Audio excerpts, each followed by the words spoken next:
사실 소송을 시작한 원고든 피고든 소송이 길어지면 둘 다 지치고 힘들어지거든요. 또 증거가 있긴 한데 좀 애매해서 이게 승소할 수 있을지 없을지 확실하지 않은 경우들이 있어요.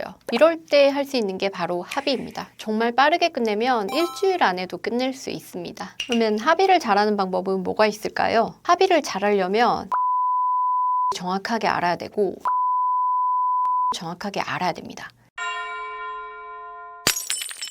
안녕하세요. 최영은 변호사입니다. 상간소송하면서 제일 힘들어하시는 부분은 감정이 갈수록 더 심화되고 지치고 소송이 빨리 안 끝나는 거, 그리고 계속해서 그런 증거들을 봐야 되는 거. 원고 입장에서는 소송을 처음에 할 때는 복수심에 막 불타올라서 괴롭히려고 했는데 소송이 지나고 나니 남편의 아내의 부정행위를 계속 매번 반복하면서 상대방의 주장에 대해서 반박하는 그 일련의 지루한 과정을 거치다 보니 지치고 이제 그만 보고 싶고 저 사람의 말도 안 되는 저 헛소리 같은 저런 이야기들에 대해서 내가 답변을 해야 되는지 대꾸를 해야 되는지 막 현타가 오고 그러거든요. 그래서 처음에는 소송을 최대한 오래 끌어달라, 상대방을 좀 귀찮고 괴롭혀달라라고 이야기를 하셨었던 의뢰인들도 언제 끝나냐, 판결문 언제 받을 수 있냐, 좀 빨리 좀 끝났으면 좋겠다, 우리는 왜 또 속행이 되는 거냐, 이렇게 점점 지친 모습을 보이시는 경우들이 많습니다. 피고 입장에서는요, 일단 소송을 받고 나서 이런 본인이 상간녀 혹은 상간남이라고 지칭이 돼서 뭔가 법원이라는 그런 곳에서 본인에 대해서 안 좋은 것들, 자기가 잘못한 것들, 비난받아 마땅한 것들, 이런 것들이 계속 언급이 되고 이런 부분들에 대해서 막 구체화되고 숨기고 싶었었던 거를 계속 변호사한테 이야기하면서 그걸 막 좀 까발려야 되고 내 잘못을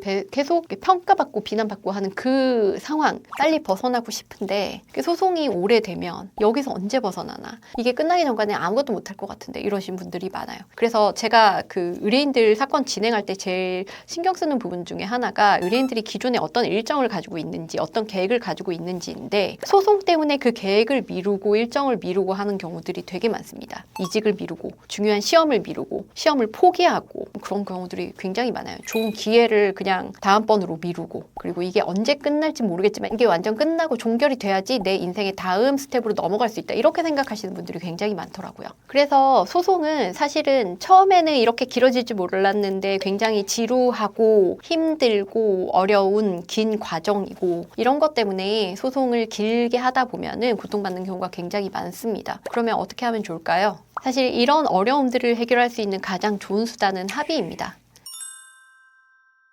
합의에는 소송 전에 합의를 하는 케이스들이 있고요. 소송 이후에, 그러니까 소장 접수 이후에요, 상대방이랑 합의하면서 소취하를 통해서 이 사건을 종결시키는 그런 케이스들도 있습니다.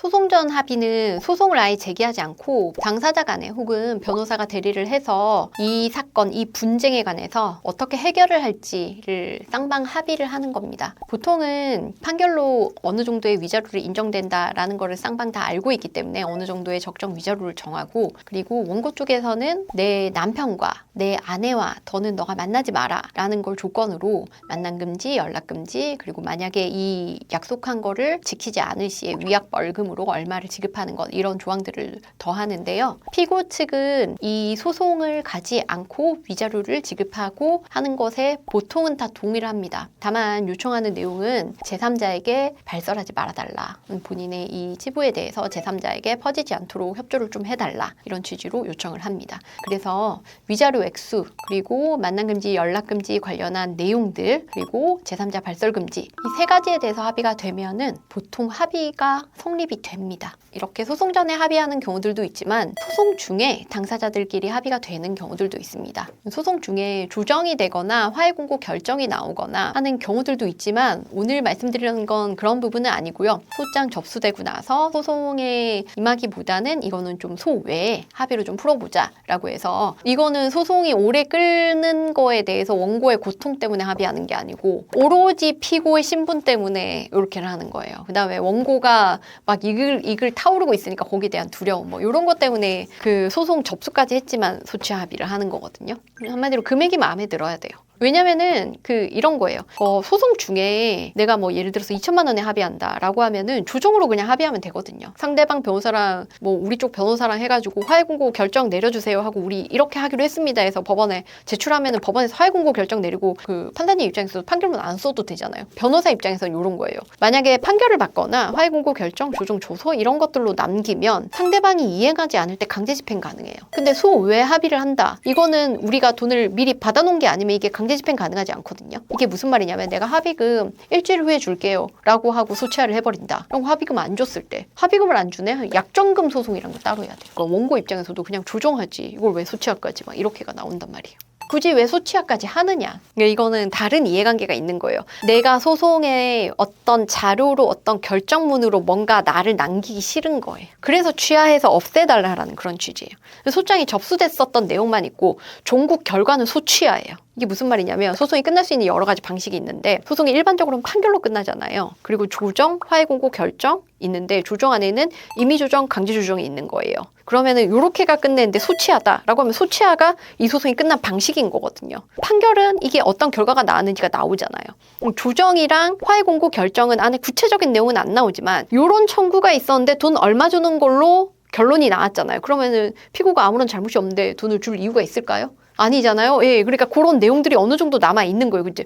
뭐 때문에 이 사람이 그 돈을 주는지는 안 남지만 어느 정도 돈을 줬는지는 남아 있는 거예요. 어딘가의 자료에, 공문서에 남아 있는 거잖아요. 그런데 제일 마지막에 소취하. 원고가 이렇게 주장했어요. 이렇게 증거도 제출했어요. 그리고 나서 원고는 소취하를 했어요. 요것만 법원의 공문서에 남아 있는 거거든요. 그러면은 요 내용에 대해서는 결과적으로 어떻게 됐는지 알 수가 없는 거예요. 원고에 오해였을 수도 있는 거고 그렇게만 남는 게 소취하인 거예요. 이게 좀 많이 다르죠. 그러니까 우리가 합의라고 하면은 여러 합의가 있잖아요. 우리 상간소송에서를 보면은 소송 전에 합의하는 게 있고 소송 중에 합의가 되는 경우들도 있는데 소송 중에 합의가 되는 것과 소송 전에 합의가 되는 건 좀 다릅니다. 제가 말씀드린 분쟁을 빨리 해결하는 방법, 요거는 소송 전에 합의하는 거, 이 부분을 말씀드리는 거고요. 소송 중에 합의하는 것도 판결 나오는 것보다는 소송을 빨리 끝낼 수 있는 방식이긴 합니다. 그런데 정말 빨리 끝내고 싶다라고 하면은 소송 전에 합의하는 것, 이게 가장 빠른 방법입니다.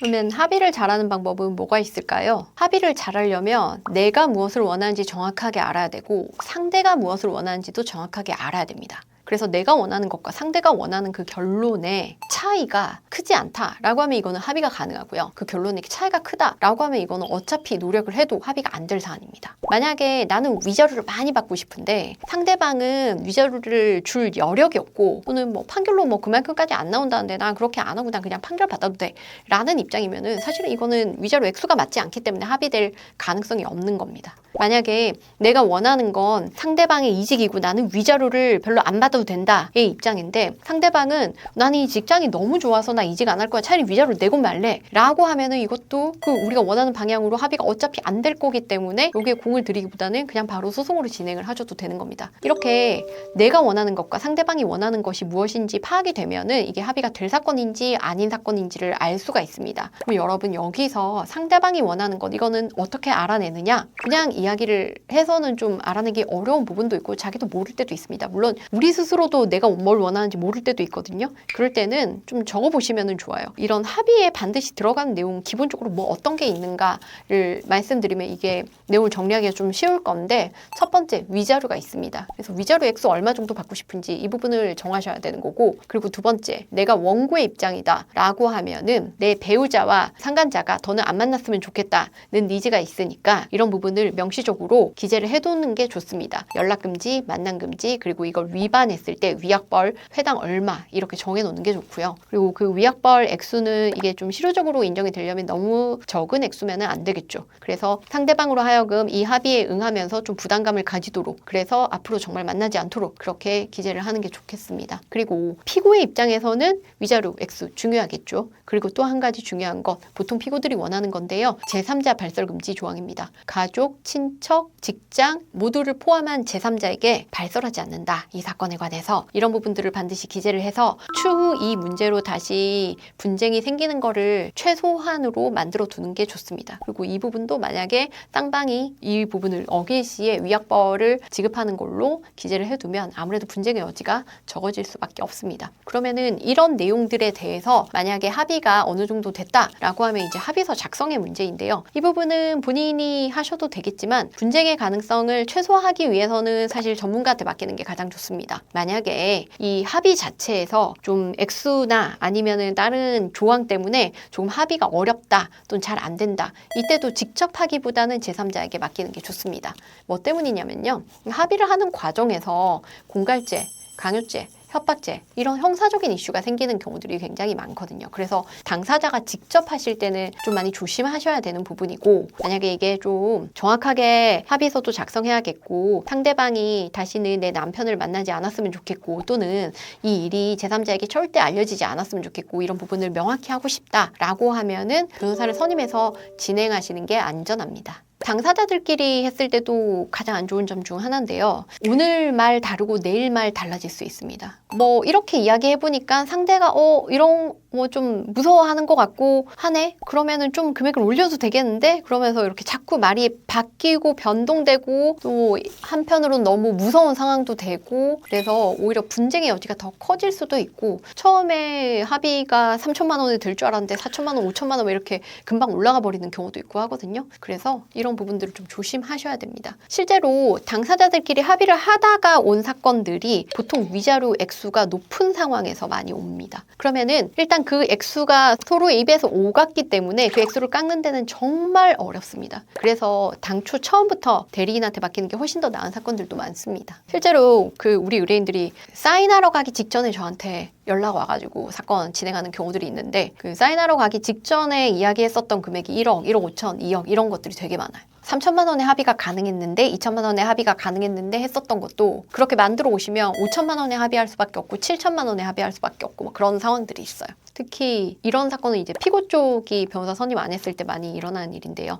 보통 이 사건 진행하려고 하면 피고는 좀 무섭잖아요. 그리고 소장을 받는다라는 게 어떤 느낌인지 본인이 인생 살면서 경험해 본 적이 없으니까 원고 쪽에서 이렇게 추궁을 하면은 되게 좀 순진한 피고들, 사회 경험 많지 않은 그런 피고들이 되게 겁을 많이 먹어요. 사회 초년생들, 뭐 특히 또 연애 많이 안 해본 사람들. 그런 케이스 같은 경우에 막 원고가 뭐 이것도 할 거고 저것도 할 거고 막 이렇게 이야기를 해가지고 합의금을 막 이렇게 많이 올려놓는 경우들이 있어요. 근데 그런 걸 제가 나중에 뭐 녹음해 두셨나요? 그럼 그때 너무 경황이 없어서 녹음 못했어요. 아이폰이라서 녹음이 안 되고 막 이렇게 이야기를 하거든요. 그러니까 아무런 증거도 없고 다만 단순히 합의금 올려놓는다는 거에 대해서는 이미 합의를 해놨고 막 합의금 뭐 1억 이상 막 이렇게 올려놓고, 그리고 얼만큼 우리의 피고가 겁을 먹었는지 어디에 스트레스를 받고 있는지를 원고한테 그대로 다 드러냈고, 한마디로 약점 다 드러난 경우 같은 거죠. 그렇게 한 상태로 오는 경우들이 있거든요. 이런 케이스들 같은 경우에는 실제로 변호사 선임돼가지고 금액을 줄이려고 하면 너무 힘들어요.